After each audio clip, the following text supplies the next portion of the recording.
لیکن یہ کہ امام مہدی کی حکومت قائم کرنے کے لیے کون لوگ آئیں گے؟ عرب جو ہیں وہ اندر سے کھوکھلے ہو چکے ہیں، عیاشی نے، دولت نے، پیسے نے، دولت، پیسہ، عیاشی، اس کی وجہ سے کھوکھلے ہو چکے ہیں۔ یہاں میں آپ کو دو حدیثیں سنانا چاہتا ہوں۔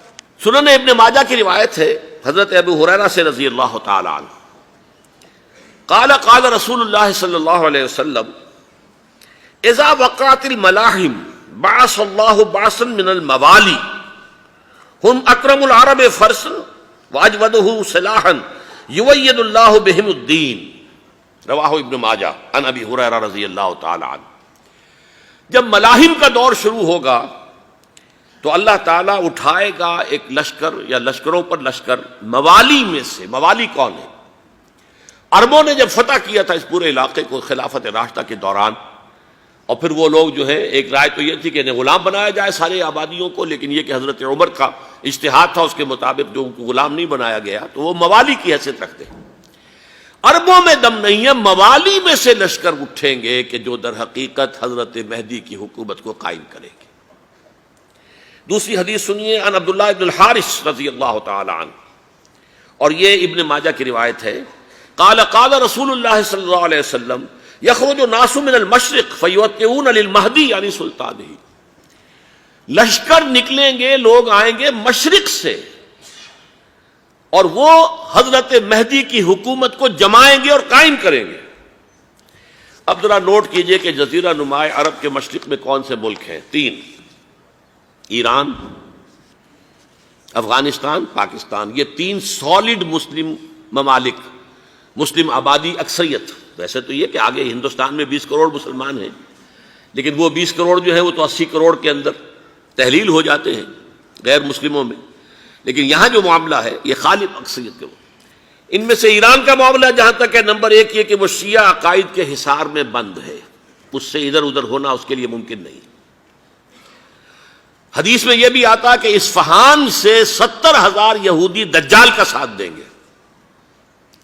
لیکن بہرحال خراسان ایک صوبہ ہے افغانستان کا اس وقت بھی، شمال مشرقی کونے میں، مجھے امید ہے وہاں سے خیر کی، کیونکہ خراسان کا لفظ وہاں پہ شامل ہے، اور حضور کی حدیث میں بعد میں آپ کو سناؤں گا کہ خراسان سے فوجیں چلیں گی جو یروشلم کو دوبارہ حاصل کریں گی، فتح کریں گی، جیسے پہلے یروشلم کھویا عربوں نے تھا، دوبارہ حاصل کیا تھا کرد نے، کرد خون صلاح الدین ایوبی رحمۃ اللہ علیہ، ایسے اب پھر عربوں نے کھویا ہے، لیکن لینے والے خراسان سے لشکر آئیں گے۔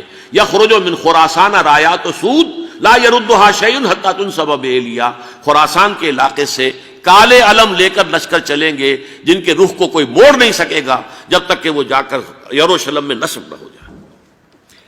اس کے بعد نام آتا ہے پاکستان کا۔ یہ ہے میری اور آپ کی داستان، اور یہ ہے سبب جس کی وجہ سے کہ میں آپ سے یہ گفتگو کر رہا ہوں۔ اصل میں تو کس لیے؟ محض ایک علمی استفادہ، محض اپنی بات آراء کو ظاہر کرنے کا شوق نہیں، بلکہ یہ کہ اپنی ذمہ داری ہم پہچانے کہ ہم کس مقام پر کھڑے ہیں۔ دیکھیے، اس پاکستان کے بارے میں یا ہندوستان کے بارے میں علامہ اقبال نے کہا تھا اپنے ترانہ ملی میں، میر عرب کو آئی ٹھنڈی ہوا جہاں سے، میرا وطن وہی ہے، میرا وطن وہی ہے۔ اور مجھے بتایا گیا کہ سنن ابی داؤد میں یہ روایت موجود ہے کہ حضور نے فرمایا کہ ہندوستان کی طرف سے مجھے ٹھنڈی ہوا آتی، اگرچہ مجھے وہ حدیث ابھی نہیں ملی ہے، لیکن حزب التحریر کا ایک کارڈ مجھے ملا تھا، تو اس میں اس حدیث کا اور اس میں ابو داؤد کی روایت کا حوالہ موجود تھا۔ لیکن میں جو چیز آپ کو بتا چکا ہوں وہ یہ کہ الف ثانی کا پورا تجدیدی کارنامہ اس ہندوستان کی سرزمین میں ہوا۔ مجدد الف ثانی شیخ احمد سرندی، شاہ ولی اللہ دہلوی، سید احمد بریلوی، وہ تو ہمارے پاکستان میں آ کر جو ہے ان کا خون جذب ہوا ارض پاکستان میں۔ پھر شیخ الہند مولانا محمود حسن۔ تحریک خلافت چلی تو صرف ہندوستان میں چلی اور کہیں نہیں چلی۔ آزادی کی تحریک چلی پوری دنیا میں، وہ نیشنلزم کی بنیاد پر چلی، ملے نیشنلزم، عرب نیشنلزم، ترک نیشنلزم۔ ہمارے ہاں چلی تو اسلام کے نام پر، پاکستان کا مطلب کیا؟ لا الہ الا اللہ۔ پھر پاکستان قائم ہوا معجزے کے طور پر، بلکہ نازل ہوا ہے لیلۃ القدر میں، انا انزلناہ فی لیلۃ القدر، جیسے قرآن نازل ہوا لیلۃ القدر میں، یہ پاکستان بھی نازل ہوا لیلۃ القدر میں۔ اس کا برقرار رہنا ابھی تک معجزہ ہے. ہندو یہ سمجھتا تھا، کانگریس سمجھتی تھی کہ جھٹپٹ ختم ہو جائے گا. پھر یہ کہ اس کا قرارداد مقاصد کا پاس ہو جانا، مزید بھی اور اضافی دفعات دستور میں آ جانا، اب کمرشل انٹرسٹ کو ربا قرار دے کر حرام قرار دینا، یہ سارے لینڈ مارکس ہیں کہ جو اشارہ کر رہے ہیں کسی چیز کی طرف، معاملہ کدھر جا رہا ہے.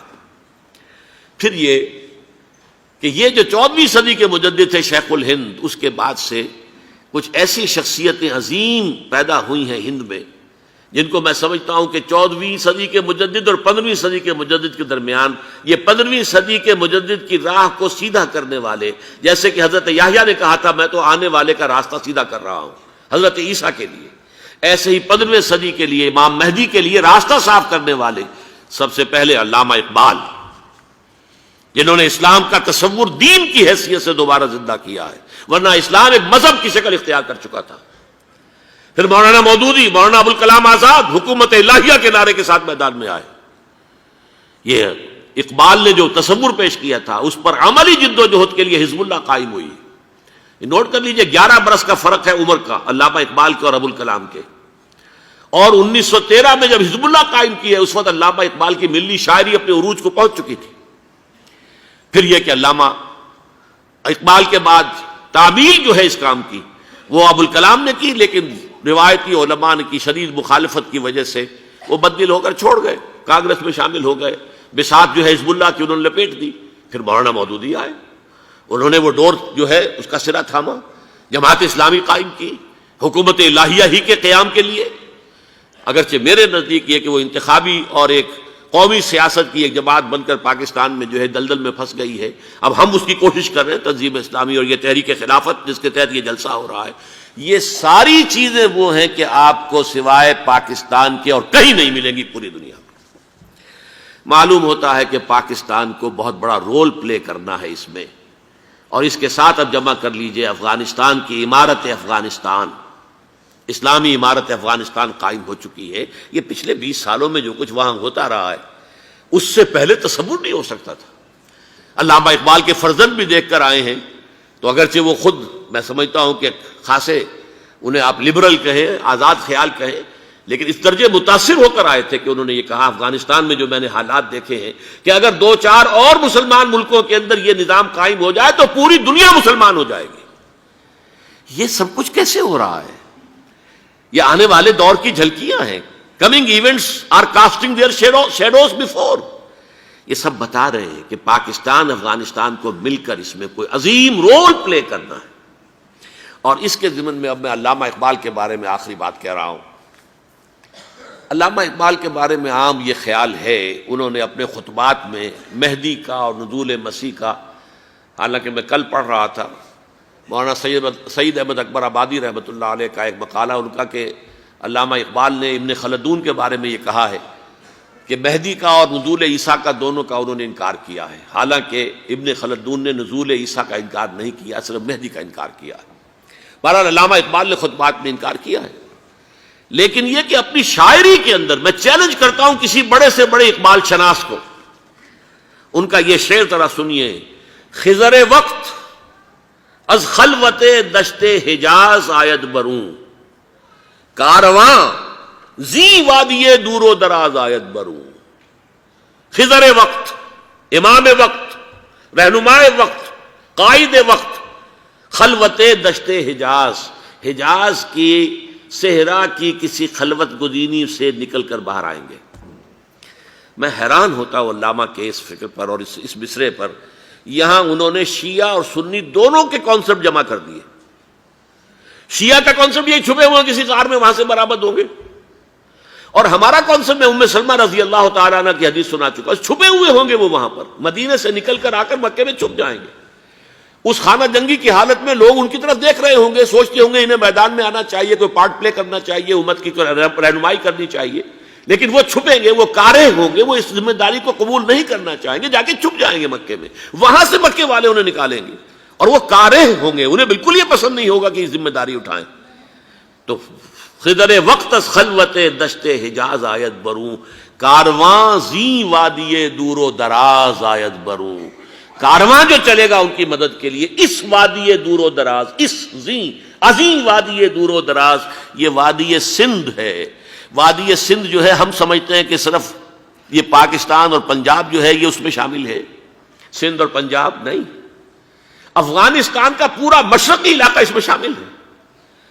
جیسے دریائے جیلم سندھ میں جا رہا ہے، جیسے دریائے گلگت سندھ میں آ کر ملتا ہے، جیسے دریائے چناب اور راوی اور جیلم اور یہ سب جا رہے ہیں اور آ رہے ہیں، اسی طرح دریائے کابل کہاں سے آ رہا ہے، دریائے گومل کہاں سے آ رہا ہے، ٹوچی کہاں سے آ رہا ہے، یہ سارا جو ہے ڈرین جو ہو رہا ہے ایسٹرن جو ہے پارٹ آف افغانستان، یہ سب وادی ہے۔ اس وادی کے یہ دو حصے ہیں، ایک حصہ جو ہے یہ ادھر پاکستان میں ہے اور اسی وادی کا دوسرا حصہ جو ہے وہ افغانستان میں ہے۔ کارواں زی وادی دور و دراز آیت بروں، کارواں چلے گا یہاں سے، یخرج ناس من المشرق یؤتون للمہدی یعنی سلطان ہی، مشرق سے فوجیں چلیں گی کہ جو مہدی کی حکومت قائم کریں گی، اور یخرج من خراسان رایات و سود، اور خراسان سے سیاہ پرچم چلیں گے کہ جن کا رخ کوئی موڑ نہیں سکے گا، حتیٰ تنصب بإیلیا، یہاں تک کہ وہ جا کر یروشلم کے اندر نصب ہو جائیں گے۔ حضرات، میں ایک میری گفتگو کا حصہ باقی تھا لیکن میں اسے چھوڑ رہا ہوں، اس لیے کہ گلوبلائزیشن جو اس کی ہوگی، جو خلافت علی منہاج النبوہ کی تجدید کامل حضرت مہدی کے ہاتھوں عرب میں ہوگی، اس سے پہلے اس کے لیے محنت، کوشش، جد و جہد پاکستان اور افغانستان میں ہو چکی ہوگی جو اسے سپورٹ کرے گی اور وہاں جا کر حکومت قائم کرے گی۔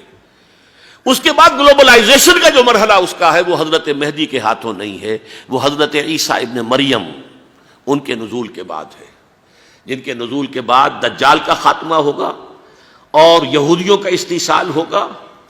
مسلمانوں پر بھی بڑی تکالیف عربوں پر آئیں گی، شدائد آئیں گے، لیکن یہ وہ میں حصہ ملتوی رکھتا ہوں کسی دوسری محفل اور کسی دوسری مجلس اور نشست پر۔